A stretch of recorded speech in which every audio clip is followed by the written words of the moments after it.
I'd like to welcome everybody to our meeting tonight, and I'm going to call it to order the August 2nd, 2022 Naugatuck Valley Council of Governments Regional Planning Commission to order. And our first order of business will be to say the Pledge of Allegiance. And we just had a brief discussion. There's no need to stand, but if everybody would join me. I pledge allegiance to the flag of the United States of America and to the republic for which it stands, one nation, under God, indivisible, with liberty and justice for all. Thank you very much. All right, I have to, before we get into any other business, I tried to get a list of, now we got lots of flags. Yep, hold on just one sec. No, we don't want that. Oh shoot. Okay. Yeah, just stop sharing, Josh. Yep. Just stop sharing. Yeah, there you go. There we go. All right, I wanted to get a list of an updated list of everybody that's on the Regional Planning Commission, and I got everybody, but I'm not sure. Adrian, what town are you representing? Hi, I'm Adrian. I'm a Sustainable Connecticut Fellow with NVCOG this summer. Oh, your staff, okay. And Mikhail, is it? Michio. Yes, I'm in the same position as Adrian as well. All right, listen, this is an aside. Your dad's a doctor, is that correct? He is, yes, actually. And your dad knows my wife because they worked together for a number of years at UPenn. Oh, really? Yeah. Oh, that's fine. What's her name? I'll have to mention it. Lynn White. Okay, I'll definitely mention that. All right. And Adrian, sorry about that. I forgot that you were part of staff.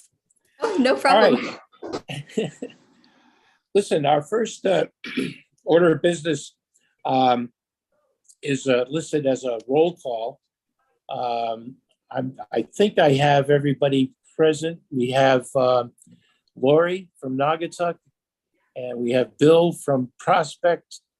We have Kim from Southbury. We have Robert from Waterbury and Daniel from Watertown. Did I miss anybody? These are representatives. Okay, we'll let the record show that that's who is in attendance. Public comment at this time. I don't think we have anybody online, so we'll pass on that. Adoption of the June 7th, 2022 minutes. I'm going to assume that everybody has had an opportunity to read the minutes, and I'll entertain a motion to accept the minutes. So moved. That's Lori. And do we need a second? I'll second. Bob. Bob, thank you very much. All those in favor signify by saying aye. Any opposed? Motion carries. Joanna. Just as a point of order, I abstain. Yes. Thank you. I'm sorry, Kim. As a point of order, I abstain. You abstained. Oh, you weren't here last month, Right. Or the last meeting. Okay. Joanna, referrals. Okay, thank you, David. Since the last meeting in June, hold on a second, got my notes here. There were 13 total referrals that were received as of today at the NVCOG. I didn't see Stacy Sefcik from Thomaston today. I haven't seen her. Am I correct in that? She's not present tonight. Okay. She had sent me an email on Monday, yesterday, asking how many towns in the NVCOG region have actually passed retail cannabis as an allowed use. And we did keep a list. We did update it over the last couple days. And as far as we can tell, only the city of Derby has up to date allowed retail cannabis as a use, and that was one of the referrals that we received. You know, maybe perhaps when we have our other part of the discussion, if any of your towns have considered or, you know, are considering retail uses at this point, you know, let us know, you know, or you don't have to tell us tonight, but keep us informed. That would be great. There's a lot of interest in that. What else to tell you? Yeah, so other towns that are considering cannabis referrals, Beacon Falls, allowing the cultivator in the industrial, not retail. The town of Orange to allow it in commercial districts. Trumbull to extend a moratorium. And Thomaston, again, they're considering allowing palliative marijuana production. There was also an interesting talk about, you know, I'm going to be talking about regional plan of conservation development later on, but there was an inter-municipal referral, so to speak. Both Naugatuck and Waterbury offered some zoning changes for a use that would involve e-commerce, delivery, and distribution. So that's an interesting one, and it's for parcels that are right on the border of Naugatuck and Waterbury. So that's it for my referrals, and I am open to questions. Anybody have any questions for Joanna? Joanna, did they send out a list of those like you No, used to? I apologize for that. We're just getting our act together again as we change the guard. I can send it. I did create a list, and I can send it after the meeting. Is that okay, Lori? Yeah, that's fine whenever. I just like to have them because then I could look back. I understand. It's just Whatever. we're just trying to get our ducks in a row right now. Quick question, Gil. Stacy Yes, is Bill. out of state from Thomaston, and she apologizes for not being at the meeting. Okay, Thank you. thank you. Any other questions for Joanna? I guess I'm going to ask this of Josh. Josh, do we have any correspondence?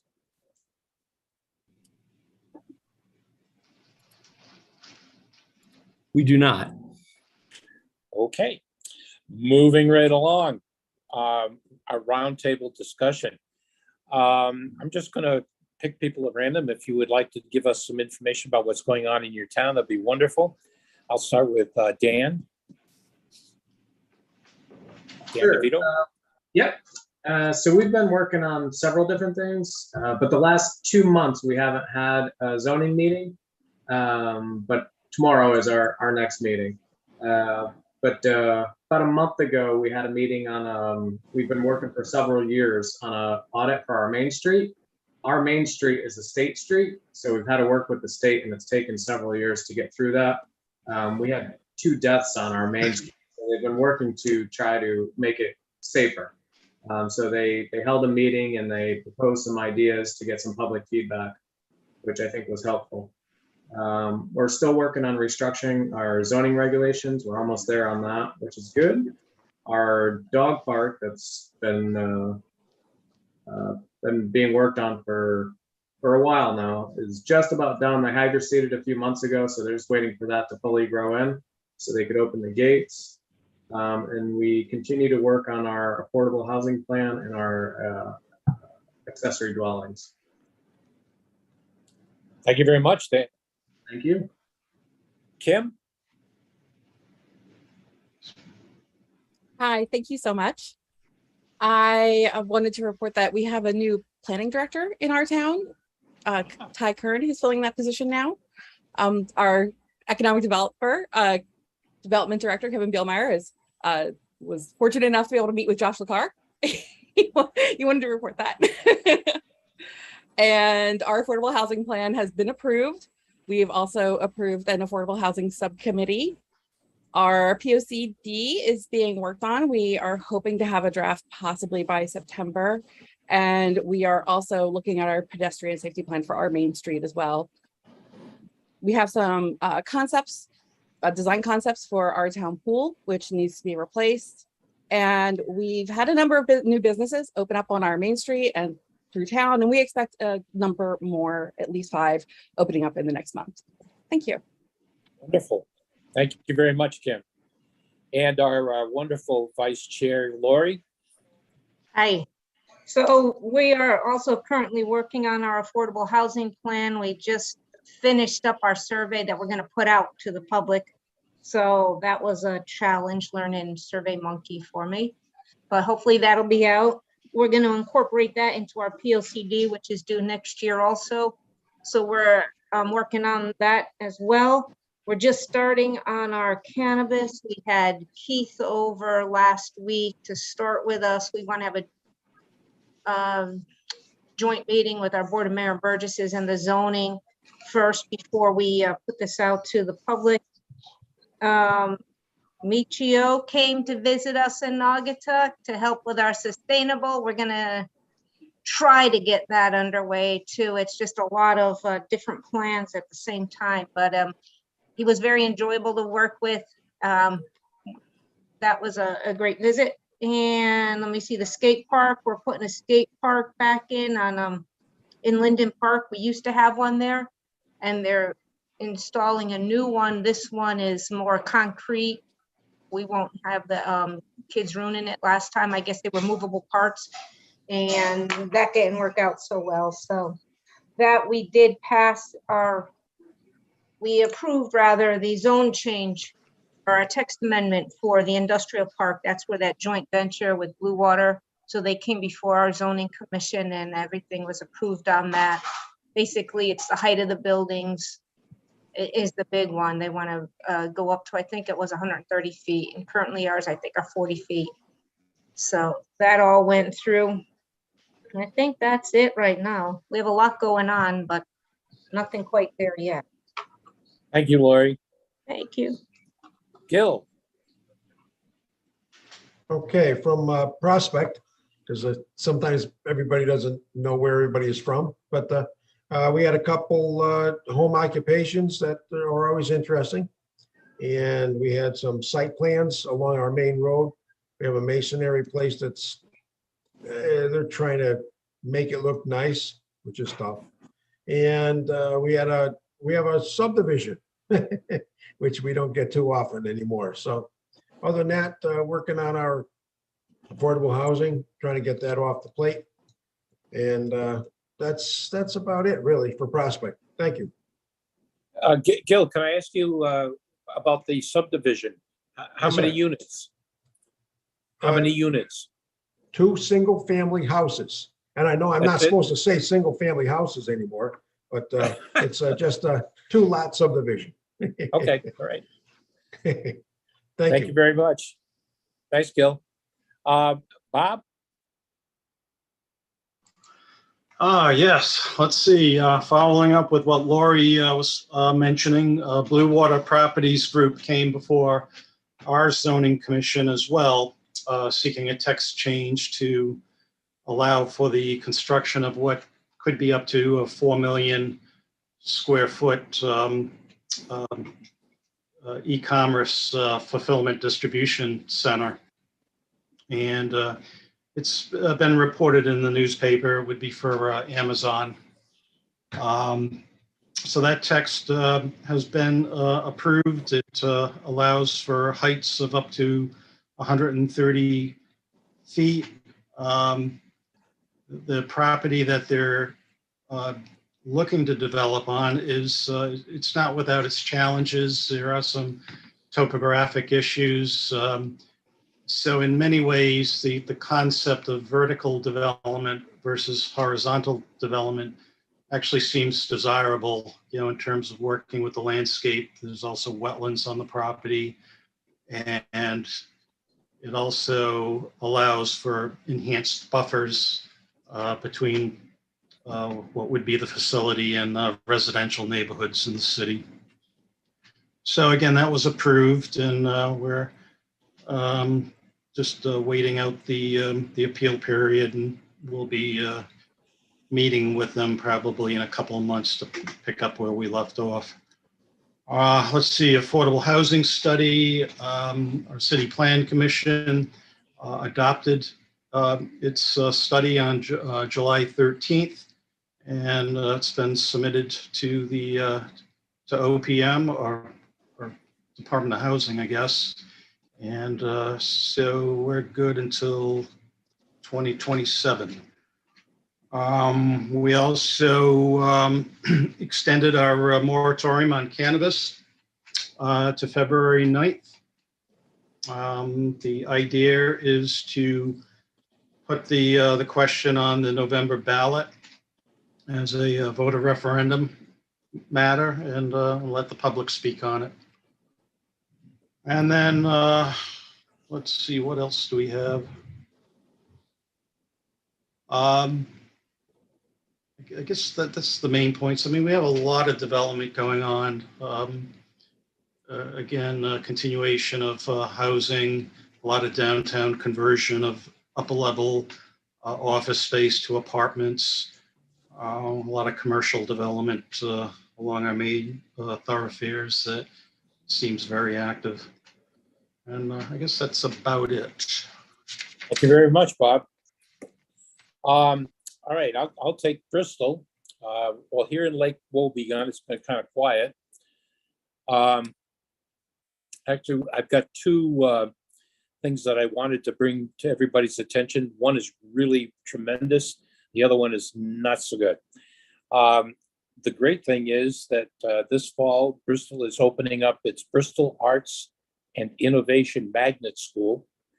This is in a building that was built in 1922, so this is the 100th anniversary of its construction. It's going to be comprised of 6th, 7th, and 8th grades who will attend all classes in the building, and then high school students will be going in the afternoon. Selected high school students will be going in the afternoon, and they will do their arts and innovations classes. This is going to be a wonderful addition to Bristol. It's we've redone the theater part of the old school. It's going to have about 700 seats, and it's going to be used both by the students in the magnet school as well as we'll have opportunities for public use as well. Again, I can't say enough how wonderful this is going to be for our city. Now, the sad news is that just recently it was announced that Associated Spring, which is a division of Barnes Group, is closing its facility. This is going to affect some 90 jobs. So I understand the reason that they're going to close it is because there is a reduced emphasis on the parts for regular combustion engines, because there seems to be more interest in electric motors that doesn't require the springs and small parts that the Associated Spring produces. They do some medical stuff, which I understand they're going to be moving out of the state.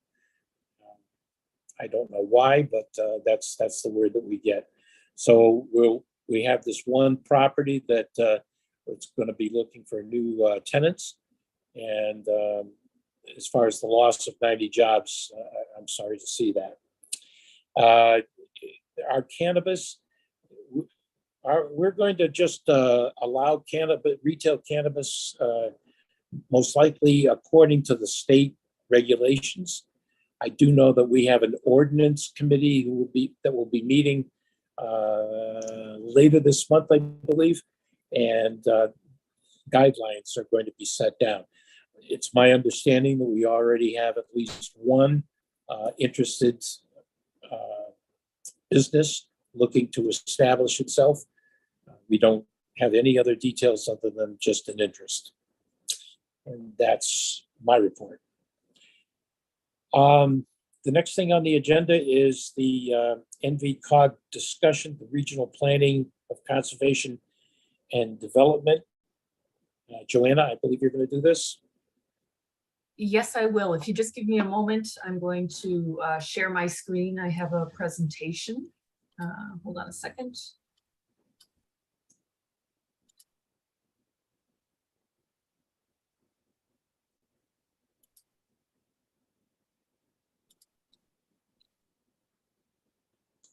And can you see my screen, the title page, Regional Planning Commission meeting?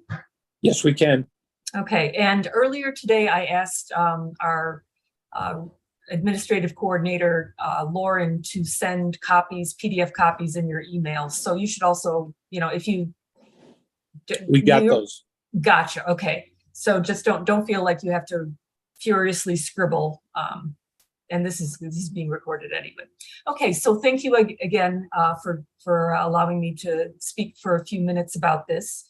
I imagine this is going to be about 10-15 minutes of presentation, and then we can talk a little bit about it. So I have been notorious, and NVCOG has been notorious of starting and stopping this. This time around, we mean business, and Josh and I are going to make sure that we mean business on that. So the Regional Plan of Conservation Development, this is going to be the first one for NVCOG.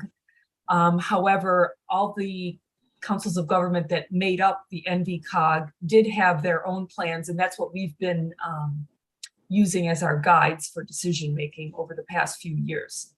But this time around, our NVCOG was created in 2015, so technically we have 10 years to have a Regional Plan of Conservation Development prepared. So we are aiming for 2023 to get one prepared and on the road to being adopted. So today, just want to give you a little primer. I mean, I'm speaking to the choir a little bit with why we plan regionally, but I just wanted to go over it. This presentation will be in some way what I will be and other members of our staff. Josh, Christine O'Neill is on. When we go to the towns, there'll be some version of this presentation made to the groups that we present to. So I'm just going to go over why we plan regionally. POCD primer, for those people who have never looked at a regional plan of conservation development or are just new to the commissioner game, just giving you a little primer about it. And just going to give you what we envision as the next steps of the planning process to get this researched, analyzed, public input, and written. So here we go. So why do we plan regionally? Because all of our towns are interdependent on each other for healthcare, water, business, jobs, residential. There's a lot of reasons why it's really important to take a step back from our towns and to see what do you have in common, what could be shared, what could help make the land use process more efficient, more smooth, more coordinated. That's one of the reasons, actually a lot of the reasons why we plan regionally. A lot of the issues and goals, they cross municipal boundaries. Some of these include water quality, sewer, and in cases of emergency as well. And a lot of the regional issues have local impact. A lot of that, like with the new technologies like this, what David was talking about with the rise of electric vehicles, now that there's a decreased need for spring combustion engine parts, things like that. So what do you do? That's something that's the 90 jobs aren't just affecting the people in Bristol, they're affecting the communities around it as well. So how do we look at that and say, hey, how do we want to grow from that?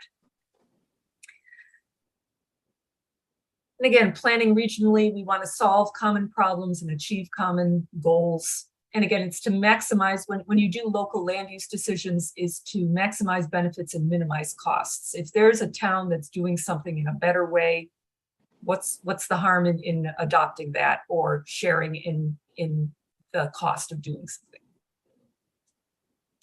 So for those of you who don't know, regional plans of conservation and development, they are not bound by law. However, they are statutorily required, and it's a statutory required planning tool.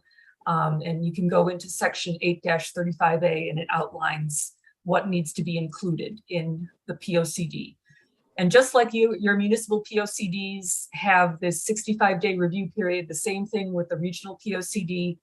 And the regional POCD, it's not as detailed as your municipal POCDs, but it's a little bit more detailed than the state plan, state POCD. And what it's doing is identifying preferred land uses and specifically conservation and development patterns. And what it also looks at is, okay, well, what are some trends that we're seeing, and how can we extrapolate what we expect to happen over the next 10 years? So this document looks at a 10-year period. So the conservation and development, it's a balance. And that's what this document is trying to do, is balance the needs for conservation and development, find out where are the areas in our region that make sense to focus on conservation, where does it focus on development, and where are places that would balance and accommodate both. So it's not an or, but it's an and situation. The plan of conservation and development, you know, it's a shared vision for this, where to conserve and where to develop. A lot of, an example of that would be like open space plans. You know, like with this new warehousing, e-commerce warehousing district, where does it make sense to put that? You know, and it's great that we've got Naugatuck and Waterbury coordinating on that as already. And so what does the POCD do? Again, over the next 10 years, it's a cohesive regional vision, and it's not about having everybody, you know, subscribe to one vision, but in some ways, hey, we all want to conserve open space. We all want to have great recreational areas. We all want to have affordable housing in some shape or form. And, you know, we want to respect your identities. Woodbury, Southbury sees itself as more of a rural area, rural region. Waterbury is more of an urban. So, you know, how do we preserve that and have everybody work together? And again, it's about cooperation, regional cooperation. So how is it used? So in the past, it does impact decision-making. However, it doesn't say you must do X, Y, and Z. And in that way, for NVCOG, whenever there's a grant that we apply for, we always reference our regional plan of conservation and development as saying, hey, this is something that our towns have agreed on, is a direction we want to go in. We're applying for this grant to help make this vision a reality. And again, establishing funding priorities and identifying projects of regional significance. But also, you know, you use it at the local level as well. We do a lot of research, demographics, land use, environmental. It's also, you know, again, if there are areas where there is a balance of development and conservation, we help find those areas for you. When you do your municipal plans of conservation development, you have to look at the regional plan of conservation development and say, hey, there's consistency here and there's inconsistency there. So that's another way that you use it. So what is it, regional plan of conservation based upon? Previous plans, like I was saying, the Valley Council of Governments, the Central Connecticut Regional Planning, I believe it was Regional Planning Association, and the Council of Governments of the Central Naugatuck Valley. So all those three plans will inform this one. On top of that, there is currently the NVCOG Metropolitan Transportation Plan that is being written, and it will also inform the regional plan. And former, I should have mentioned this first, but the municipal POCDs. This truly is the foundation of our plan, because we want to, what we're going to be doing as a staff is reading through, staff being probably me, myself, and I, going through every POCD, trying to find what are commonalities, what are some issues that keep coming up, and just bringing them forth into the regional plan. Data, again, we do a lot of research and analysis, census data, geographic information system data from various sources, including the state of Connecticut, and also like Zillow and other third-party sources. But the most important thing, and to quite honestly, to build trust and to have buy-in from the community, it's based on public participation. And the first thing to know is that this plan will be expected to be used by by municipal planning and zoning commissions and town planners and city planners. So that's really who we want to hear the most from. Regional planning commission members, yourself, your planning and zoning commissions. We're going to be going one-on-one with land use departments in each of the municipalities. We want to really, at least the COG C&V version of it was notoriously poor with public output, and we want to make sure that there's equity involved in this, that we're at least reaching out to all the underrepresented and minority groups within the area. Just any group that has traditionally or historically been left out for whatever reason, we want to try to remedy that and at least make the effort to reach out. And that's why public input is really important this time around. We've already started an online survey, but we're also going to be doing some regional public workshops. I'm anticipating 2 or 3. And we will be going to each of the planning and zoning commissions, asking for time, perhaps a half hour to an hour of time that we could talk with the regional planning, with the planning commission or the zoning commission or the combined, even if there's a few towns together, just to save on space and time and whatnot. But that's just, I want to let you guys know that we're planning a bigger public outreach. So the key components of this regional plan of conservation development existing conditions report. Where did we come from? Where are we now? And again, this is going to identify the key issues and opportunities that we see from the data. Regional goals and strategies are going to be based in the public output, public outreach, and whatever we receive as the input. And on top of that, municipal POCDs, it'll also inform these regional goals and strategies. And that's where we make recommendations. And again, this document is advisory and visionary. So, it's not the law. I just want to make sure people understand that. And finally, regional land use map suite. So this is like how the most important document is the future land use.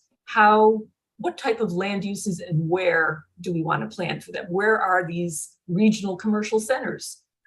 Where are the education centers, healthcare centers? Where is industry?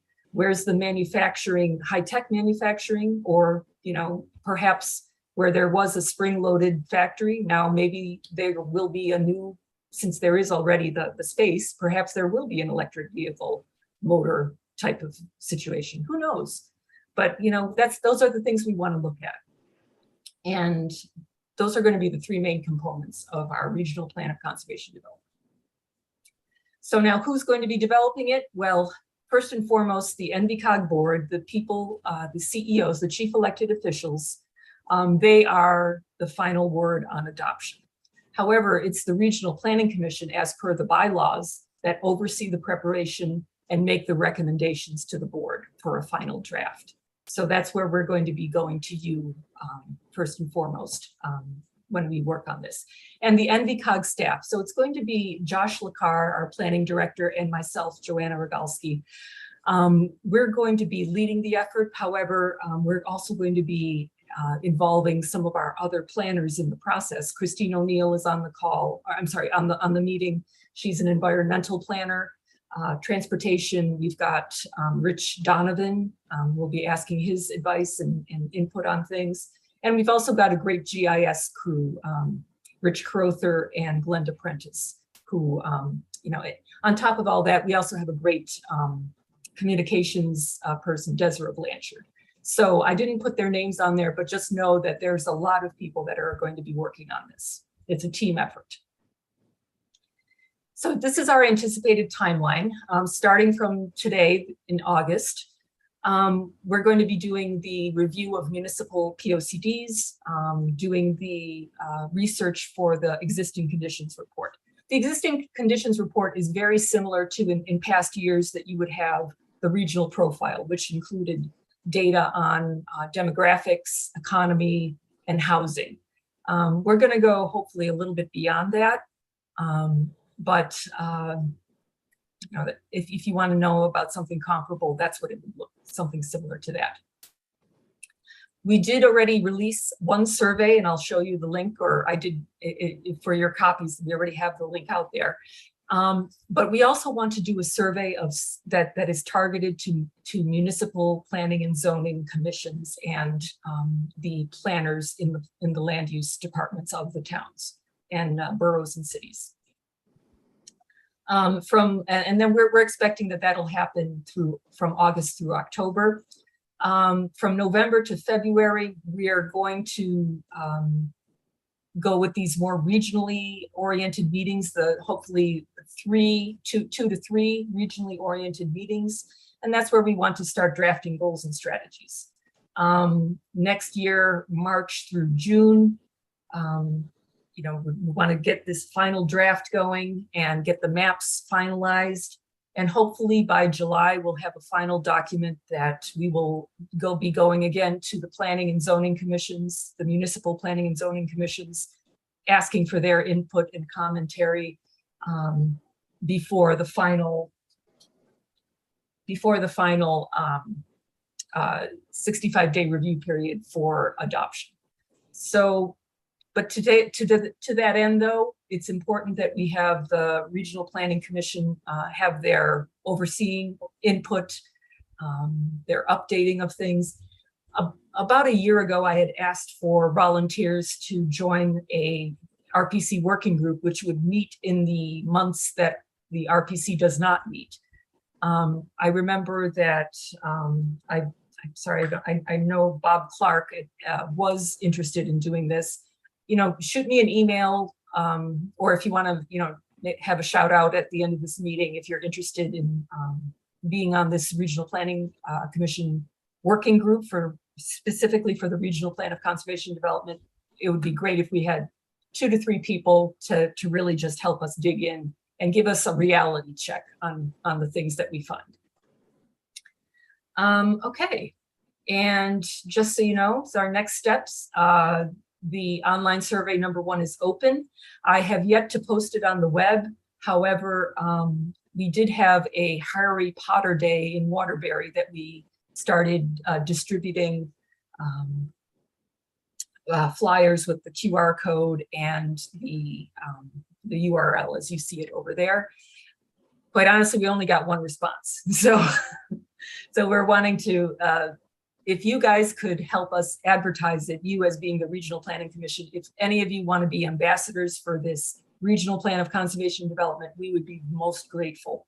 But just know that we will have a larger social media campaign and more advertising and outreach through our website and through in-person events.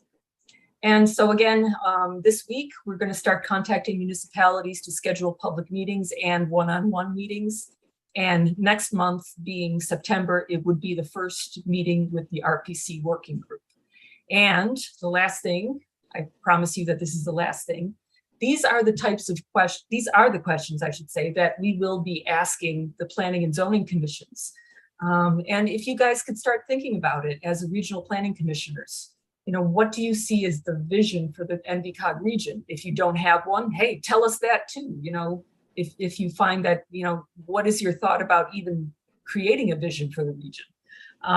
What do you see as your community's role in it? I mean, are you pretty much a bedroom community? Do you think you're mostly residential, or are you the place where, you know, the Amazon facility gets built and you've got a lot of industrial? You know, let us know how you see yourselves, or if something that we haven't caught. We really want to know about these things from your perspective.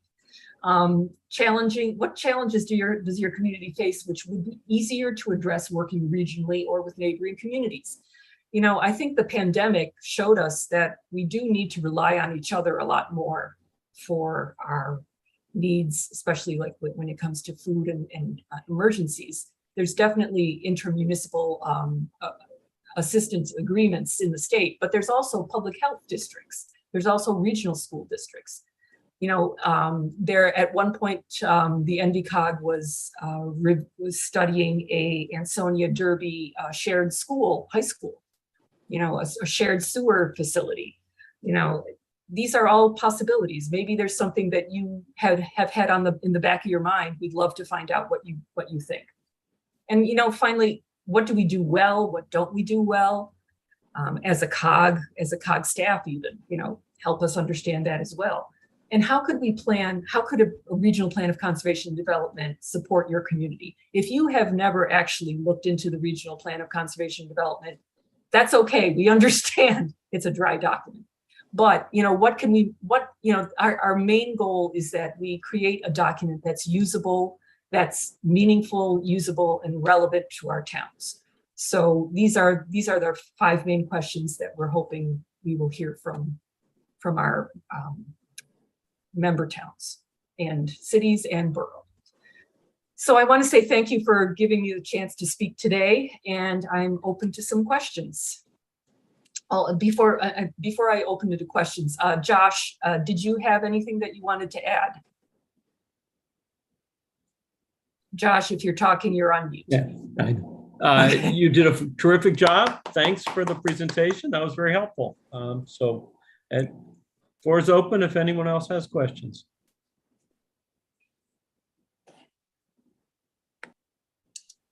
See, I was so good explaining everything.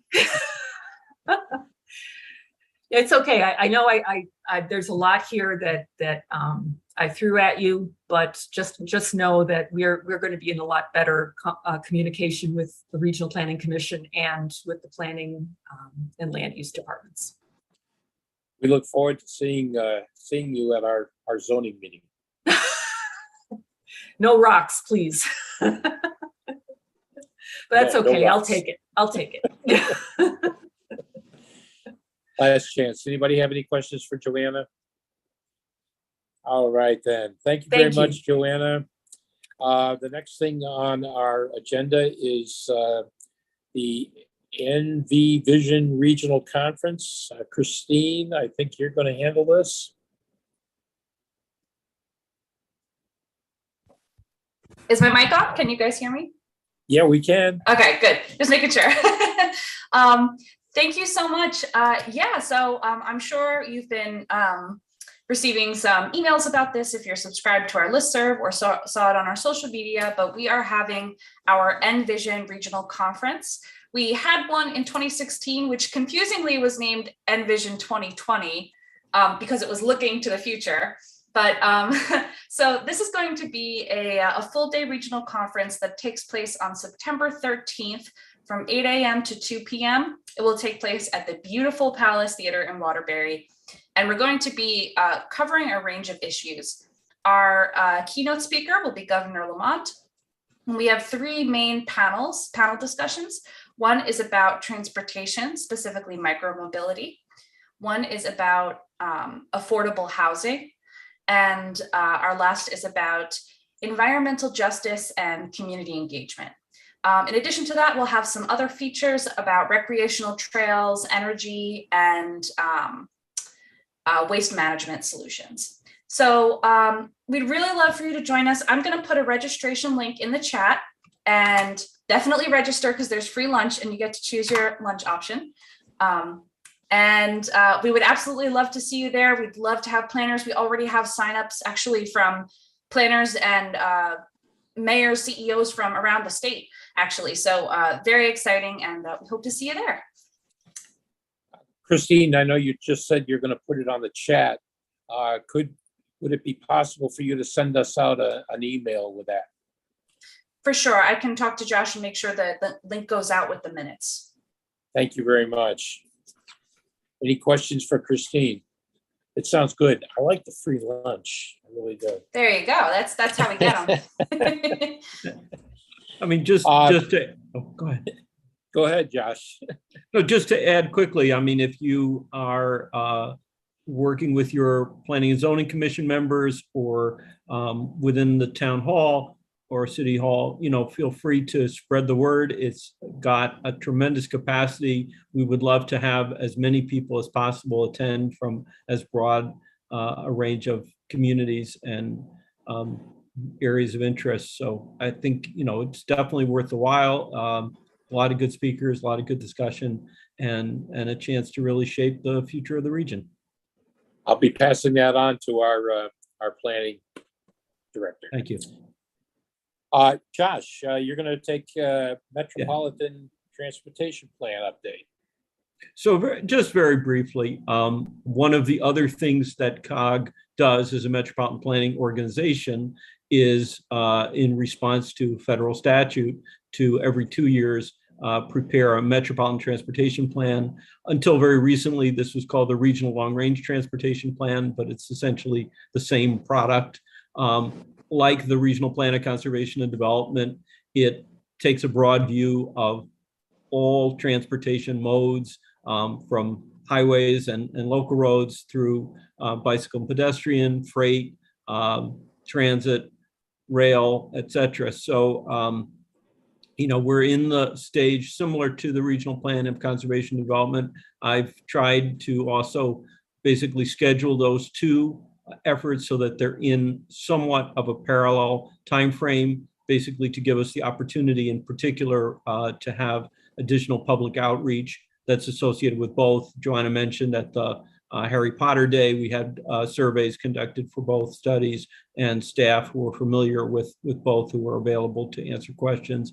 Basically, we're going to continue that throughout the fall and a variety of events, the Mum Festival in Bristol and a couple of others around the region, just to really make sure that we're getting the temperature of each of your communities and to really invite people into the process. There's a lot more detail for both the regional plan and also the Metropolitan Transportation Plan on our website, as well as the survey. We certainly invite you all to participate in those. And, as well, I think to come back to one of the things Joanna raised for a while, it's been our aim to publish the regional plan. And this way, I think by tying it into a federally mandated process and having them move forward a similar schedule, probably gives us a better chance to really devote the resources to it. In addition, we've just recently received our letter of approval from the State's Office of Policy and Management for the Regional Services Grant that basically is the funding source for the majority of our non-transportation related planning staff. And that includes a planned budget of over $200,000 for the regional plan. So it will give us the ability to have Joanna working on this essentially close to full time, as well as a new staff person in the regional planning area will be supporting that work as well. So that's just to give you a quick overview. And David, back to you. Thank you very much, Josh. Christine, you want to talk about the environmental planning update and then the Sustainable Connecticut CT Fellows? Yes, I would love to. Okay, so for our environmental update, let's start with some very exciting news. I'm pleased to share that NVCOG has been awarded Bronze Soul Smart designation. As some of you know, this was a process that started not quite a year ago, but pretty close. Soul Smart is a Department of Energy funded program that recognizes communities and regions that promote solar development. So this designation signifies that our region is a leader in renewable energy, and hopefully this will reduce soft costs and attract developers. Please stop by our solar hub at our website, nvcogct.gov/solar. It has training resources for municipal employees and decision-making tools for residents and developers. And if your community is interested in achieving its own Soul Smart designation, please let me know so that we can support you and partner on actions.